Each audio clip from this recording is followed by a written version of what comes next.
Mate, it's been a good season so far. Obviously, last year we had difficult times, a lot of challenges for everybody, a lot of changes for many as well. And coming into this season, I think that the races started gradually and then they're coming thick and fast, and they're churning out like every weekend. I've got another race coming up this weekend. The weekend just gone, Emma Deary won her race. A few weekends ago, Claire Weller and Davina finished well outlawed. Claire got a third on the podium, Davina fourth. Also Jill Fullen and another one of my athletes done the relay. They come third overall. They actually got I think they got under 10 hours as well for that. Yeah, Luella won her age group. She came 8th overall. A few weekends before that, Chantel finished third at Bolton. Great result for her. But with Chantel's, for me, the performance outshone the actual position, because the mental aptitude she actually showed in that race was just phenomenal. She had a win early part of the year. Pasco, she won her race. These are all a lot of these as well, transition now to full as well. Yeah. It's like mate. There's been so many races actually. I've actually kind of forgot some of them. Claire Weller's done a few of the outlaw kind of like middle distance ones. She finished third in the PT at Holcombe, and I think it was a fifth or a sixth at outlaw half. Yeah, mate. It's been some really good performances so far this year. So for you as a coach, watching these guys come up and start getting some podium finishes as well, because I think a lot of age group athletes, they don't go into it looking for podiums, they go into it looking for finishes. Yep. So for you to see people in that progression, I mean, you spend a lot of time with these people, you know what I mean? How does that make you feel as a coach, watching them come through and progress in the way that they progress? Oh yeah, I mean, from day dot when an athlete comes on board with me, it's all about the desire and the aspiration and goals that they've actually got. And I like nothing more than to prove to an athlete, when I can see that they're passionate about something and when they really want to achieve something, I turn their kind of desire into my desire, and I want to prove to them that actually with hard work and dedication they can actually achieve it. You know, there's a lot of things that need to be aligned for them to achieve those things as well, like dedication, hard work, perseverance, patience. The dynamic needs to be right. But when they actually do start progressing and developing and achieving those things, yeah, it's quite a magical moment really, because you see them smiling, and that's priceless. You know, so actually it takes away the fact they've actually got on the podium. What actually has happened there, that's the realisation of that you've proved to them actually they can achieve stuff. And you know, I mean, we've spoke before about it, everyone's got their own story and journey and stuff like that, but yeah, it's quite a special moment. And it's a lot of work that goes into someone to do. This ain't something that happens within like a few months, is it? You know, this is stuff that you work on with these athletes for a long time to get them to this stage. You know, we've been under you for 3 years now, something like that, and touch words, you know, we've been injury free. Yeah. You know, we're not in it for times, but our distances are just getting better and better. We're stronger and stronger. Yep. You know, we run loads, so you know, it's something that takes a long time for someone to get to that stage, doesn't it? You know, you think of Chantel, for example. You know, she's had a podium finish. The race is nothing, is it? It's the build up to it. Yeah. I always look at it, and being guided by Brett on a lot of these things, you know, over the years, you know, it's a 4-year thing. You've got to look at, it's a 2 or 4 year progression phase, and even then, actually, there's still time to come, and nothing happens overnight, because you've got to build that particular individual into the kind of athlete that they want to become, and again, there needs to be a lot of things that actually align: attitude, dedication, understanding, aptitude, application, understanding the training, the balance, the management, the balance of, you know, if you're an age group athlete, the balance between life outside of being an athlete, life stresses, you know, not having a good day, having a great day in comparison to a bad day, you know, talking it through, what that actually means, you know, what the execution will actually mean if they do it wrong or they do it right. And it's all those things, and that's time, you know, progressing. And actually when someone comes into the sport and they're raw to it and they don't really understand or they're not actually aware of it, there's many conversations and you know, and kind of debates that go into that to actually kind of break it down for the individual to actually understand and learn. And it is all a learning phase. And I've always said, and I've always been kind of very open to actually say, every individual that comes on board with me educates me again. And that doesn't matter what level, whether they're beginner or whether they're a pro, they become a teacher to me. You know, even though I'm there to actually guide and teach them, they also become a teacher to me. So I treat every individual situation fresh from a blank canvas, really. So, talking about big wins as well, you had an athlete who recently left you. Yep. But has actually took quite a big podium finish. Yep. At the weekend anyway. How does that feel for you? Is that still a proud moment for you, even though she's not under you? Yeah, I mean, you're talking about Kerry Hickson, and as you know, mate, I mean, and we'll talk about the other two in more depth in a minute, but you was there at the start of Kerry's journey and also Claire Weller and Davina's journey, and you know, that was always my little projects. They came on to me, if you want to put a funny spin to it, as choppers. I know Kerry uses the word chopper quite a lot. But you know, and actually funny enough, when she came out to Gran Canaria, Kerry, I nicknamed her Mary Poppins, because she literally turned up with almost like a bike and a basket on the front. And you know, and I remember having a conversation with you around the pool, saying to you, you know, mark my words, I'll make her into a champion one day. And it has been an incredible journey. And you know, yeah, she's not with me. She left me in December, late December. She's moved on to another coach. But I was there at Outlaw. You know, we was together 5 years. I built that athlete really, you know, over a 5-year period. So to watch her execute a race like she did, I couldn't have been prouder. It was an amazing, amazing moment. You know, and I've had a lot of messages since Kerry left me and the result she actually got and stuff, and asked me questions and stuff like that.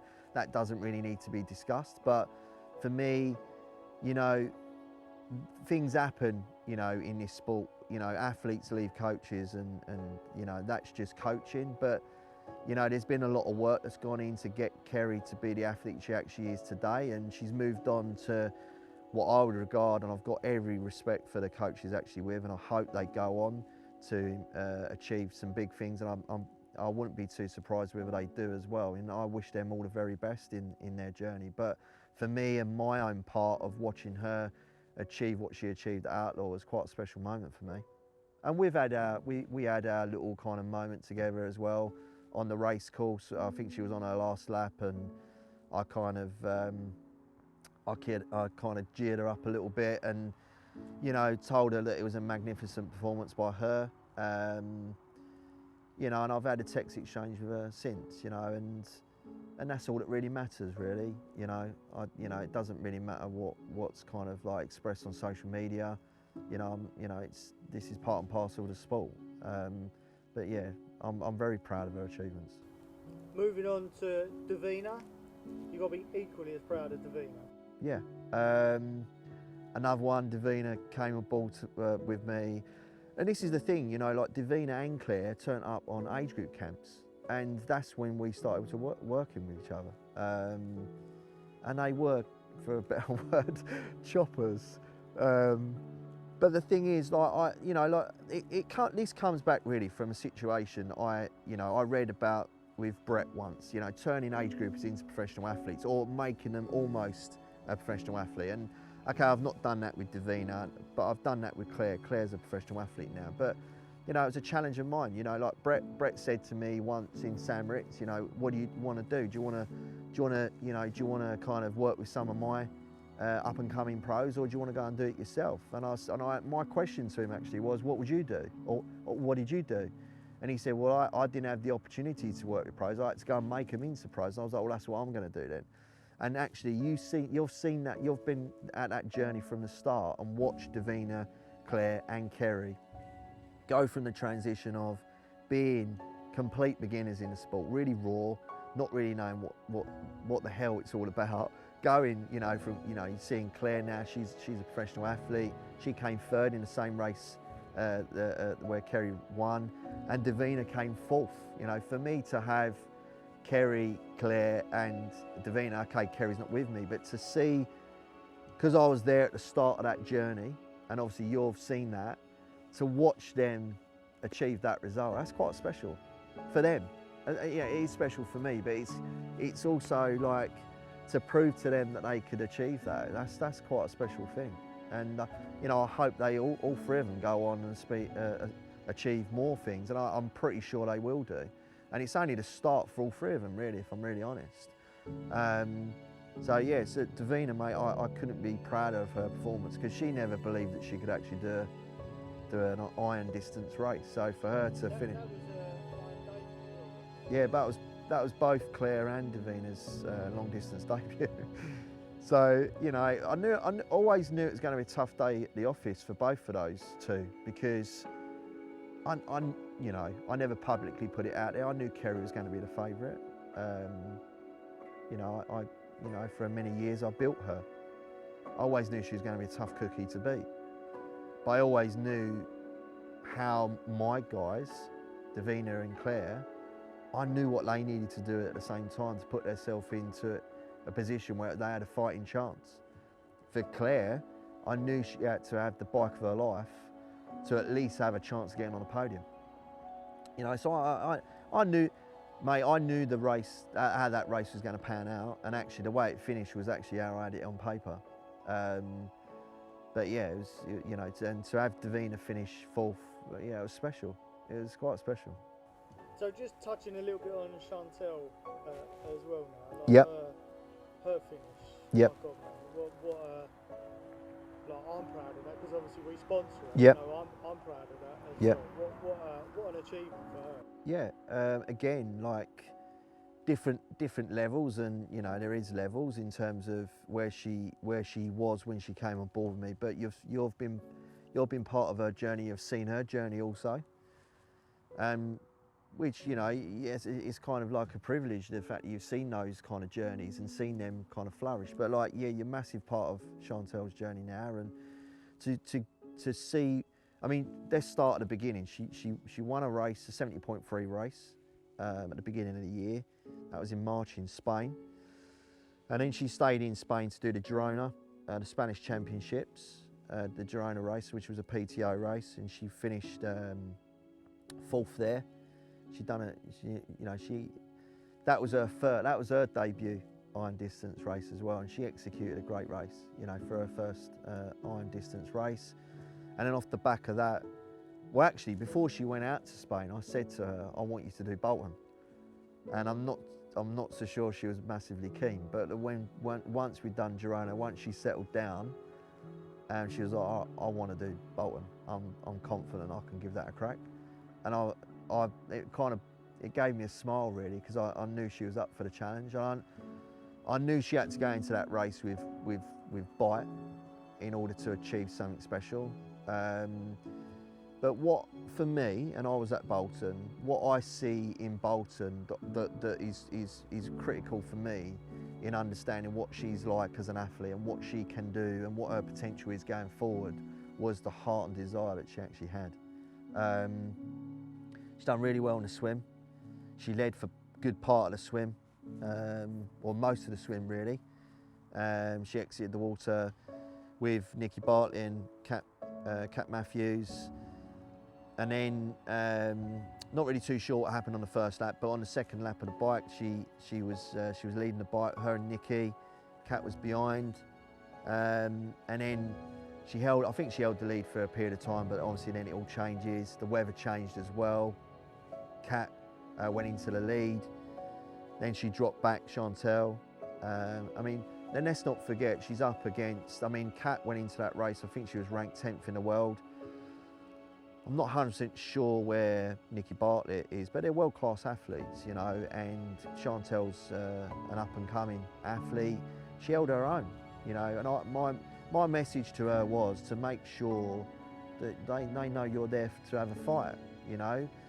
Look, you know, levels kind of like showing the end, but that she's still developing. And when she came out of transition 2, with a marathon to go, I knew that I was going to find out then whether Chantel's got the goods to go up to that next level.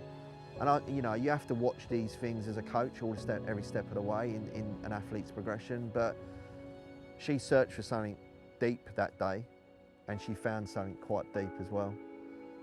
And that is the biggest thing that I got out of that race. Yeah, considering the year that we had last year, and actually this year coming into this year has not been plain sailing. Yeah, it's turning into a really good year. Unreal. So what about the ultra mudders, like getting to the core of the backbone of Perry's coaching? Well, they, I believe, had a 50k ultra run, which they entered on hardly any training, which was pretty special. But me being me, I gave them a race plan to follow with strict orders, and they executed the race unbelievably. 6 hours 55. That's pretty good going. Yeah, pretty good going. I just want to add one other thing. Jill Fulham. So Jill Fulham obviously went back to the outlaw race. The first time since she won. She obviously was in the relay, but not a lot of people know. A lot of people within the circle know, but not a lot of people know she's emigrating to New Zealand. She's got a race this weekend. Probably could be her last triathlon in the UK shores. It's an ultra triathlon, and it's this weekend. And for me, I think she's going to go and give it a good crack. But she emigrates in about 3 weeks' time to New Zealand. So I just wanted to give her a special mention. I'll still be working with her, and we'll be concentrating on ultra running, so she'll be part of the ultra crew.